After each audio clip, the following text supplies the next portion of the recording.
What exactly is Kubernetes? The word Kubernetes comes from an ancient Greek for pilot or helmsman, meaning the person at the helm who steers the ship. Engineers shorten it to K8S because there are 8 letters between the K and the S. So in plain English, Kubernetes is an open-source container orchestration platform. Under the hood, Kubernetes is built around 2 main layers: the control plane and worker nodes. The control plane is the brain of Kubernetes, the system that maintains the desired state of your entire cluster.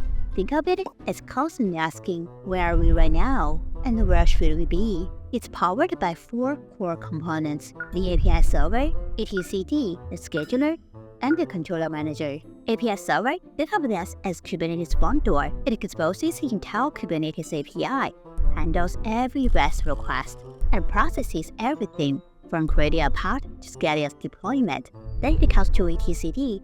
It is a distributed key value store that remembers API server data, basically everything about your cluster nodes, pods, configures, secrets, the whole state. If the API server is the front door, etcd is the memory. The job of scheduler is simple but critical. It assigns each pod to the right node, like choosing the best seat for every passenger on the plane. Last but not least, controller manager.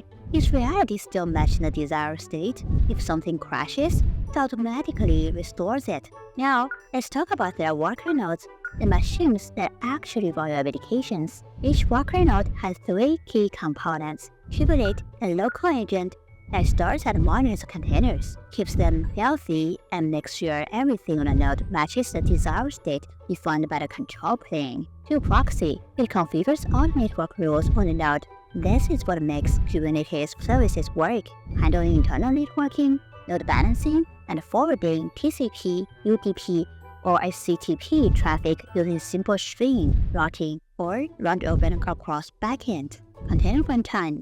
This is the engine that actually runs your containers, such as Docker Engine, Containerd, CRI-O, Mirantis Container Runtime, you name it. Together, those components turn a messy cluster of machines into one unified self-managing platform where applications deploy automatically, recover instantly, and scale seamlessly without human intervention. Just like stars into constellations that move in perfect balance, guided by invisible laws of automation. Perfect balance is how things should be. If you enjoy this breakdown, you may be interested in other videos in this Kubernetes in 30 Days playlist. I'm also adding a new series called Cloud Native and AI from zero to production to the same playlist in the coming weeks. So, subscribe to our channel and our newsletter if you're interested. I'll see you in the next one.